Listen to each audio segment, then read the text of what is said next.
반갑습니다. 청춘부동산입니다. 대구 부동산 폭락한다, 붕괴한다 등등 이야기는 많은데 제가 계속 이야기하지만요.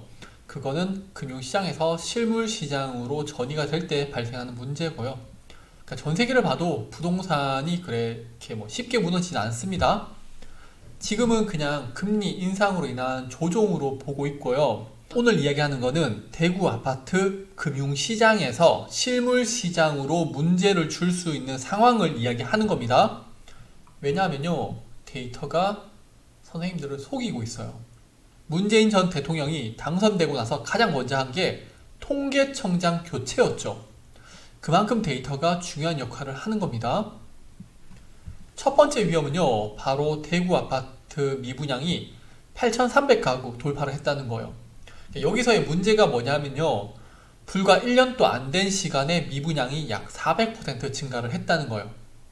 미분양의 증가 속도가 빠르다는 거고 다들 아는 내용인데 이게 왜 문제가 되냐면요, 뒤에 나오는 두 번째, 세 번째 문제가 합쳐지면서 효과가 크게 나는 겁니다. 지난 1년간 구군별 월간 추이를 보면요, 중구의 미분양이 순간적으로 급등하죠. 동구도 그렇고 남구, 수성구, 달서구 등 분양을 하다가 몇 개 남았네 이런 수준이 아니라 갑자기 미분양 몇백 개가 나타나는 거예요. 요즘 미분양도 많고 가격도 떨어지니까 청약을 하지 않겠지라는 생각도 들겠지만요, 아니요, 내용을 보면은 그렇지 않습니다. 잠시 뒤에 설명드릴게요. 자, 뒤에 있을 문제점을 잠시 이야기 드리자면요, 준공 후 미분양이 209가구인데 준공 전 미분양은 8,109가구입니다. 전체 미분양 수가 전월 대비 10.3% 증가를 했죠. 자, 이 내용들이 핵심이에요. 두 번째 위험 요소예요.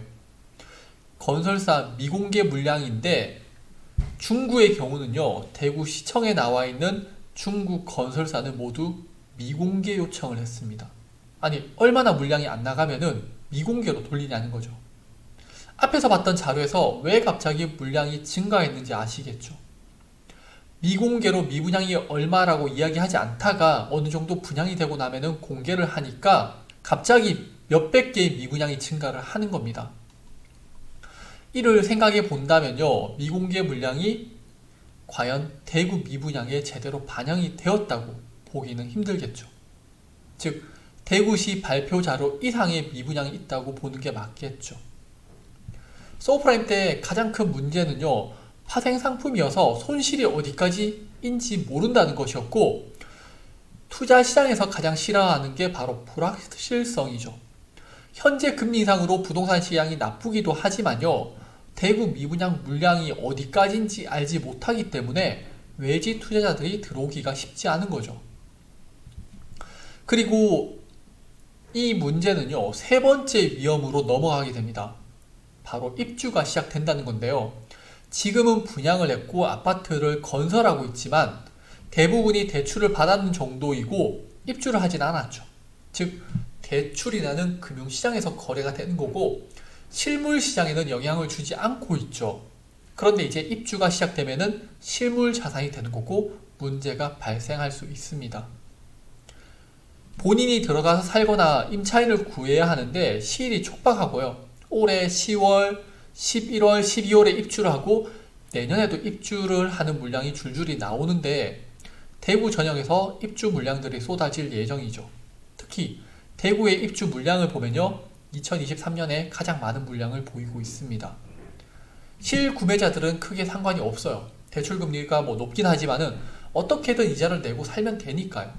문제는 투자자들이죠. 자금의 여유가 없고 집이 몇 채가 있다면은 대출금리 상승으로 이자 비용이 증가하게 되고 세입자를 빨리 구하기 위해서 전세 보증금이나 월세를 낮출 수밖에 없게 되죠.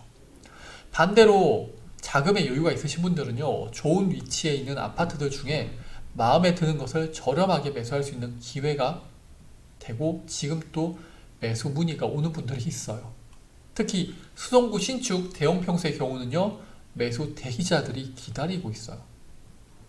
자, 세입자를 구하지 못하면 대출을 받아야 하는데 대출 금리가 계속 상승하고 있죠.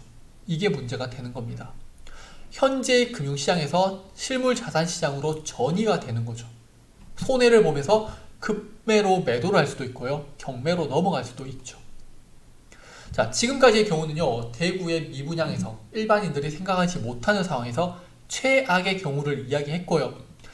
다음번에는 그래도 부동산이 하락 조정은 있지만은 일본처럼 붕괴되지 않는 이유에 대해서 설명을 드리도록 하겠습니다.